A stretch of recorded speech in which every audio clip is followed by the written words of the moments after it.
Welcome to Counterpoint. I'm Tanya Granick-Allen. Be prepared. That is the Scout motto, but it's also an excellent directive, not just for the young Scouts and Girl Guides, but for all of us. How many times did the power go out and you wished that you knew where that flashlight was? Or have you ever experienced a strong windstorm that took down a large tree, smashing into your home? Well, that actually happened to me growing up in Toronto. One moment there was a clear window, and the next moment there was a tree in my living room. Of course, devastating images of Hurricane Fiona pummeling the east coast of Canada, destroying homes, washing houses into the sea, and tearing up infrastructure shocked many of us Canadians. With wind gusts peaking at nearly 180 kilometers an hour, Fiona had the lowest pressure ever recorded for a storm making landfall in Canada, according to the Canadian Hurricane Centre. At least one death has been blamed on the hurricane. Was there something we could have done to better prepare for a storm of this magnitude? Are we learning from each of these catastrophic events? Is Canada prepared? Well, joining us now is Paul Kovacs, Executive Director of the Institute for Catastrophic Loss Reduction and Adjunct Research Professor of Economics at Western University. Thank you so much for joining me, Paul. I'm looking forward to this discussion because I think we all of us viewers, want to be as prepared as possible for when disaster strikes. So maybe we'll start with that question. How prepared are Canadians for disaster? Tanya, thank you for the opportunity to speak together. Canada is amongst the best in the world at preparing to respond after an event strikes. We plan for this. We do a great job. And in particular, the number of people who die because of flooding or hurricanes or other events is amongst the lowest in the world. We do a really good at planning and then executing response. What we're not as good at is building resilient, putting up the buildings that don't have the damage in the first place, and planning for the recovery process. There's scope to do better, but one of the things we are good at is responding when an event comes. Okay, so what then could we be doing better? You mentioned building codes, for example. Explain, we have some time here, so explain to us how you think we could be doing better in that regard. So at our institute, we have been studying all the events that have occurred in Canada over the last 50 or 100 years and carefully doing study in the laboratory and testing that in the field about how to properly build for today's climate and with climate change, the expected increase in severe events. So we have very detailed advice about how to build for strong wind, the kind of winds that were experienced with Fiona and recent tornadoes and other strong wind events.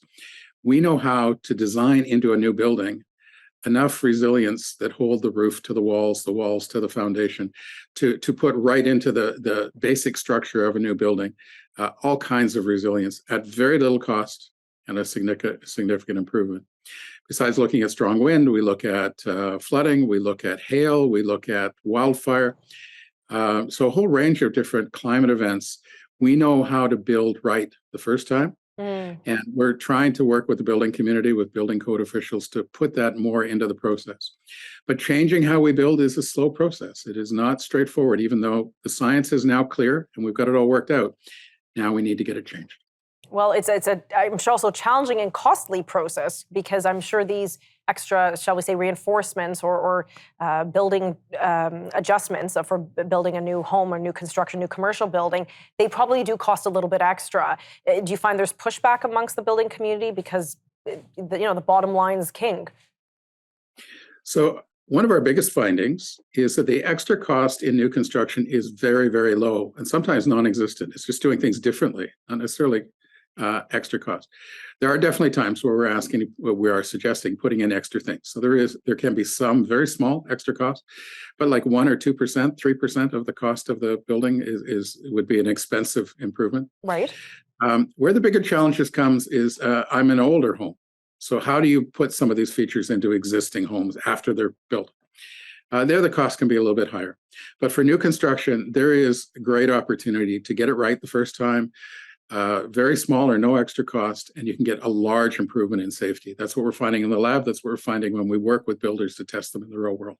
Yes, and of course, for many Canadians, their home is their largest investment. And so if there's an opportunity to ameliorate or better strengthen their home and be a proper defense against, whatever Mother Nature throws at us, a lot of Canadians would jump at that opportunity. Because like I said, it's their biggest investment. Nobody wants to flush money away when the floods hit. We're going to pick up this discussion in just a few moments.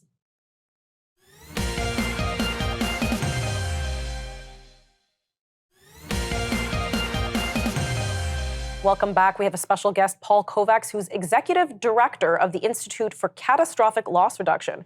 Who knew such an institute exists? Well, I'm glad it is, especially in the wake of the devastation incurred by Hurricane Fiona. So let's talk about Fiona for a second. It used to be a very lovely name, and now for many out east, we're probably disgusted to hear that word because many people suffered catastrophic losses. Could you explain a little bit about what you've seen reported of what kind of devastation did people incur out east? Fiona is the most costly hurricane ever to strike in Canada. It was more than $1 billion of damage. Wow. The damage from Fiona came from a combination of very heavy rain and strong wind.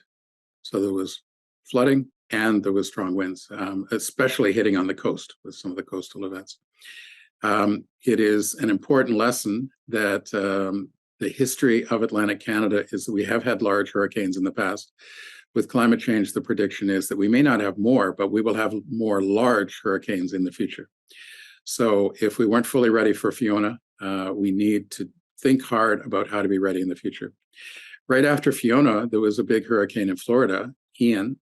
Our group was looking to see all the homes that did not experience catastrophic damage. And there were quite a few, especially in Ian, because in Florida, they have changed the way they build new structures to be prepared for hurricanes. In Atlantic Canada, we have not yet done that. And one of the key findings that we saw in Florida, there was destruction to older homes. But for the newer homes, many of them did extremely well, despite even stronger winds than we had here in Canada. The wind does not cause the damage to the new buildings in Florida. And it was just further affirmation that what we are suggesting for Atlantic Canada does show we can actually have less damage if we include that in new construction when we first do it. Right. And that's a very good point to highlight because many of us probably saw video footage of that devastation of Hurricane Ian in Florida. And you're right, you'd see a house erect and then a house flattened beside it, or a house collapsed, and you're wondering, well, they were right beside each other. What did one do differently than the other? But as you mentioned in our previous segment, it's the way one builds that could help deter damage. In all parts of Canada, we have strong winds from time to time. Maybe not a hurricane or a tornado, but we can have strong winds anywhere in our country. To build a home that is less likely to have damage with strong winds, the critical word is connections. So the roof has to be connected to the wall has to be connected to the foundation. And stronger connections can sometimes be put in an extra box of nails. That's just a few dollars. Other times it can be a strap and other things. A strap, a metal connection is like 25 cents. The extra cost to better connect the home when it's first built is, we're talking about a few $100s in $1 million home. To add that to an existing home is not so easy. It's inside the walls. So how do you get in there? When do you have access to it? Right. To do that during initial construction, it's just committing that we want to build buildings that are designed for very strong wind and designed for the strongest of winds that are showing up in our country more often. So do you find that there is a commitment from, municipal codes, I suppose you could say, from municipalities? Because normally, if some of our viewers maybe never have gone through the process of a massive renovation or construction, my father was a builder, so I'm familiar with these things. He worked in construction. There are several inspections and checks, if you will, at various points of construction. So do you find that certain provinces or certain municipalities are more open, willing to add those extra checks, to add those extra directives and strengthen their building code? So one of the things we're doing on the research side is that we've been following up after extreme events to see what we can learn. There's a team at Western called the Northern Tornadoes Project. And after every tornado in Canada, they go on site. What can we learn? What could we have done differently so we were better prepared? There's similar teams in the United States that look after hurricanes and other storms. One of the key things we're finding is that very small changes can have a really big improvement in resilience. To convince the building community to change is not an easy thing for the builders, for the buyers. Why? What's different? What do we do different? And so that's a conversation that we're having across the country right now. Builders being asked or suggested or considering doing things a little bit different. There's some progressive companies that are leading the way. After the tornado in Barrie recently, one of the builders has announced that he's adding all of these new features just as how he will build in the Barrie area because they had a tornado before, Right. and they'll have another one. But to get those changes is not easy because it means a change in process and perhaps even a little bit more cost. But, and we need builders we need political will. On that note, we're going to cut to commercial. We'll be right back.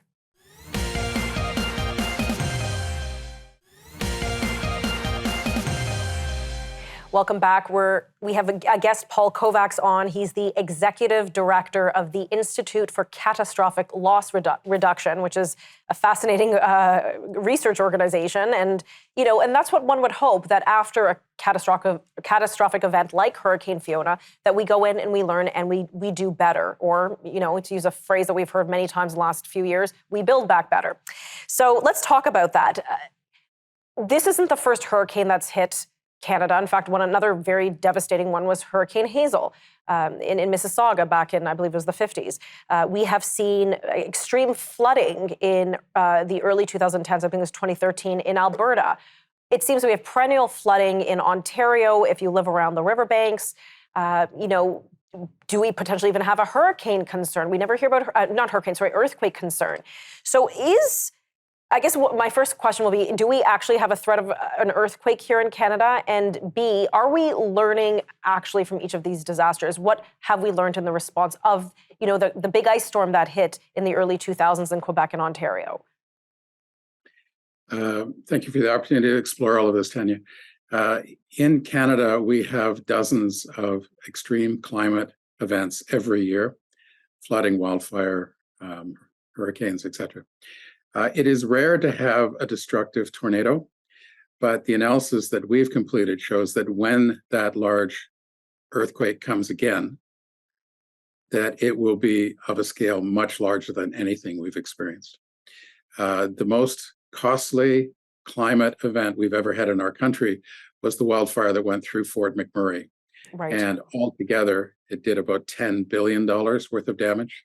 Wow. It is possible to have an earthquake in Vancouver or in Montreal that does $100 billion of direct damage. Wow. Again, very unlikely and could be a long time. But we have had very large earthquakes, sometimes before Canada was a nation, that are known to have happened in our country. And there will be, and it's inevitable, an extremely large earthquake, very destructive earthquake that will happen. And it's because of the tectonic plates and where we sit on the fault line? Yeah, all of the geography and seismology that affects California and others, it just works its way up the coast and includes what happens in the Vancouver, Victoria area. Montreal's a different kind of event, but there have, again, been large events in the eastern part of North America. And the time to prepare is now. My goodness. So maybe we should talk a little bit about that. How does one prepare? How does one prepare for an ice storm? How does one prepare for extreme flooding? How does one prepare for a potential earthquake that could hit, that could be utterly devastating? So preparation happens at several different levels. At the individual level, there's groups like the Institute for Catastrophic Loss Reduction. We have brochures that any homeowner can read. It'll allow you to walk around your home, ask you 10 pretty simple questions. And when you're done, you'll know whether you have prepared properly. You live in a house that is properly prepared. And so you can work yourself and relatively straightforward. You might need to bring in some assistance to complete improvements if they're required. But advice about how you personally can prepare are available from groups like ours. The scale of the really large events, we're the Institute for Catastrophic Loss Reduction, there will be a very big role of government. There's an expectation that society as a whole will need to come together and help. preparing for the kinds of losses that will come from a catastrophic earthquake will require the local, provincial, but also the national governments to all cooperate. And those with that responsibility have started those dialogues. I mean, this is not something where we're doing nothing as a country. We are Right. aware of what the risks are, and the process has started.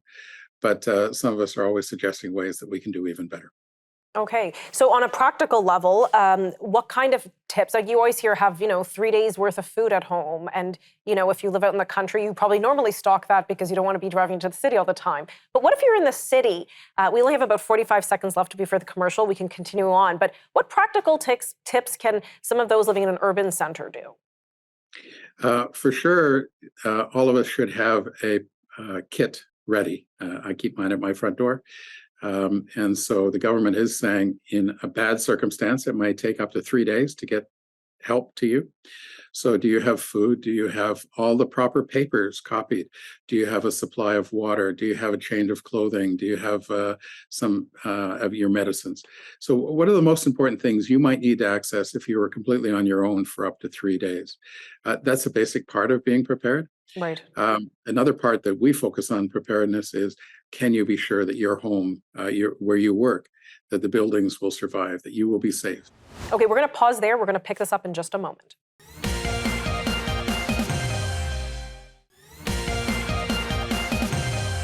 We're talking about practical ways in which you, a homeowner, or just a person maybe renting, it doesn't matter, how you can be ready in case disaster strikes and you need to maybe make a quick getaway, or you need to maybe stay at home and hunker down for a few days. Do you have everything you need for those few days? Paul, you alleged to having a kit ready. Are you talking about like a duffel bag with your medicines? You mentioned about copies of your paperwork, or is it like passports, birth certificates, that sort of thing? That's exactly what I keep in my home. And Tanya, that's strong advice for anybody. Just if you were on your own for 3 days, can you have a ready-to-go bag, just something you can pick up, a backpack or a duffel bag, and make sure you've looked after everybody in the family. One of the kinds of things that often doesn't come up unless you plan for this, you may have pets. And have you thought about it? Are you ready now so that you're not scrambling in the moment? If somebody says there's a wildfire coming near your home and you need to go, can you just have it? You grab it and you go, and you take your family and you focus on being safe. That's a good point. I've seen many images of persons hanging on the roof with their cat in a flooded zone. And people said, well, why didn't they leave? Why didn't they leave? Well, they couldn't find their cat, or they didn't want to leave the cat. And so, yes, you're right. We think of the human component to preparedness. So what practically can one do with a pet? What if you have a horse? At some point, does one just cut their losses and run? So the key is to think about it before the event. And if you're scrambling around after the event, then you're in a panic, and Right. sometimes you have bad decisions. But if you can move that forward, and on a nice day, you think about, what is it that I would prefer to do? And sometimes you can have planned for it. You have the food ready. You can just take the pet with you. In other circumstances, that's just not a choice. And so, can you create a safe place so that things are done properly? But the key part is planning to make sure you and your family are safe is the first priority. Planning to make sure that you're building and that you're home, that you do not experience the losses that are known to be preventable. What about for business owners, say persons who have, maybe even medium to large businesses or even small businesses? What kind of practical tips can they do, or what kind of things should they be doing to protect not only their business, but also perhaps their employees in case disaster strikes while they're at work? So our institute has a program called Open for Business, and part of the findings are, after an extreme event, there's a number of smaller businesses that are so not prepared, they may not survive. They may never open again. So what do you need to know so that you can be certain to open soon, so that you don't have a long disruption, and open with certainty? So this is planning a number of things from a business point of view. Do you know how to be in touch with all your employees to tell them not to come in, or to tell them where to go to be safe? Do you know your critical suppliers so you can be in touch with them and say, I don't need anything delivered, or whatever critical information about your business is, again, all in some place that is easily accessible. Usually it's a good idea to keep a copy of all of that away from your business, so that if your business experiences whatever the bad event could be, you know that all that information is somewhere else and it's safe and secure. Yes, that's very, very good. So if people want more information, homeowners, business owners, where can they go to get more information? Thank you, Tanya, for sharing this. The Institute for Catastrophic Loss Reduction is based at Western University, and at the university on our website at iclr.org. At our website, there's information for homeowners by hazard. How can the homeowner get ready? There's information for small businesses about how small businesses can be best prepared. A lot of information about the studies and the findings we are doing. So please come to the website and learn more about how to be prepared so that these extreme events that with climate change are going to keep coming at us, but they do not have to cause loss of life. They don't have to cause damage if we're prepared. And if we have a viewer who's in the market to purchase a new build home, is there a list or are there questions they should be asking the home builder as to whether they're taking these extra precautions while building these? It sounds like inexpensive precautions. Again, the key part we're finding, as academics, we can usually say, here's a lot of things that could change, and we have many, many different ideas. But in terms of a few critical ideas, you'll certainly find in our material for homeowners about a checklist, how you can walk around a home and say, are these things all present? Right. These are some of the key things we're looking for. We do it by hazard and you can have a dialogue with a builder. You can have a dialogue as you're buying a new home. Are these things part of the home that I'm buying? And if they're not, think about how you will bring them in, hopefully as soon as you can, so your family will be safe. Excellent. Paul, thank you so much for your time today, and we look forward to having you on again, hopefully not too soon. Hopefully everything will be peaceful for a while. Great to talk with you, Tanya. Appreciate the opportunity. Be prepared. That is excellent advice and one that we must take, because when disaster strikes, yes, the government will be there, but you also have to be the first line defenders for you and your family to get to a safe space. For Counterpoint, I'm Tanya Granick-Allen.